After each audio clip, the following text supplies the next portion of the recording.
Hello, I'm Shirley, CEO of Ordinary Greatness and a life coach with the Healthy, Wealthy, and Wise organization. And tonight I'm coming to you from my backyard. And I want to talk to you about number 18 of the 22 things that we can do to get out of our own way. And the reason I wanted to talk to you about it in my backyard is a bit sentimental for me. For so long, I didn't understand when things were coming my way, even the good things. When bad things came my way, I had an excuse or a reason for them, or it was someone else's fault. But even when the good things came my way, I didn't understand what I had done to receive them or to be able to have that opportunity. So number 18 is understanding the treasure we are and what we have and the things that we are afforded by doing the work that we've chosen to do. And what we're seeking, I'm sure you've heard this, what we're seeking is seeking us. And I could take it all the way back to my high school years. I was always outspoken, for those of you smarties who are listening.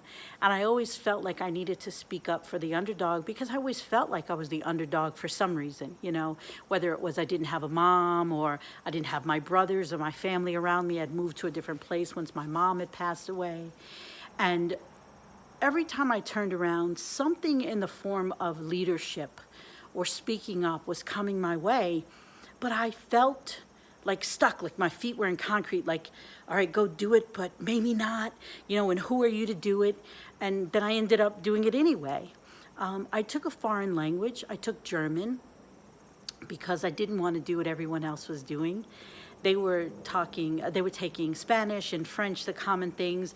And even though I am part Puerto Rican and African American, I knew nothing of my Latin roots. So therefore, I was a little angry about it. So I wanted nothing to do with it at the time.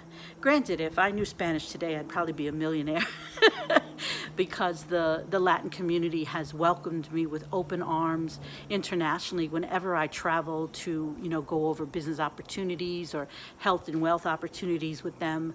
So anyway, I took I took German instead of Spanish, and it led me to amazing leadership roles. I also became, president of my class, captain of my basketball and softball teams, and I was just always the person to speak up.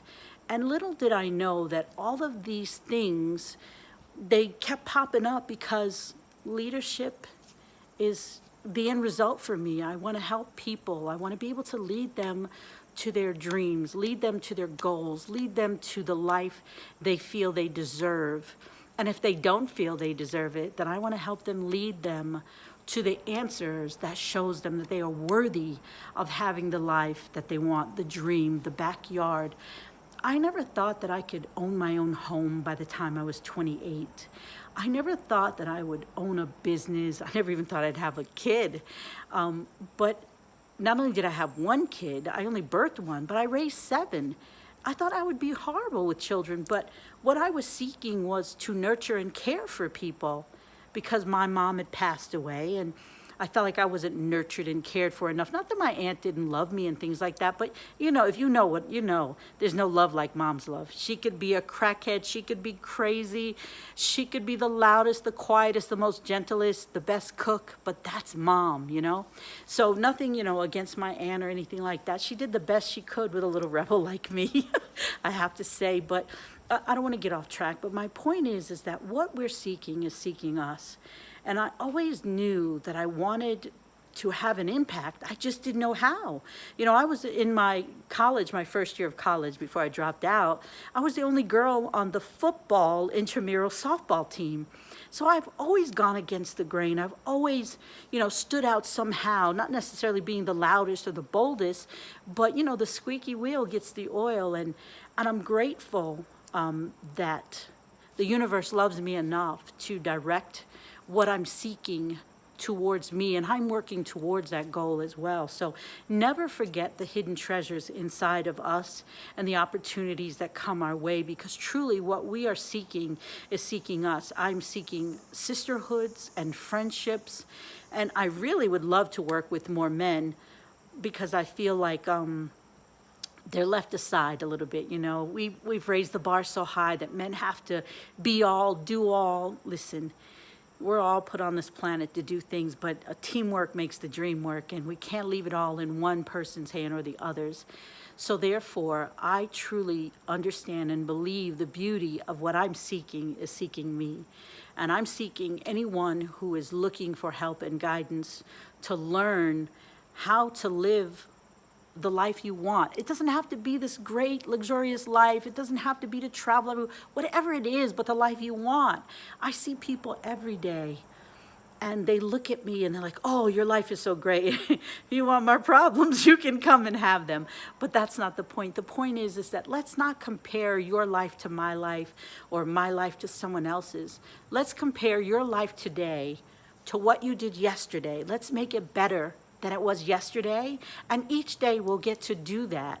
But you'll only be able to experience the beauty of your life if you understand that things keep popping up for a reason. Now think about it. Stop again, breathe. What does it feel like? Where's it coming from? Is it a past experience? Is it something you want to do, achieve? Is it something you've done before and you remember that feeling or that fear and you need to lean into it and go for it?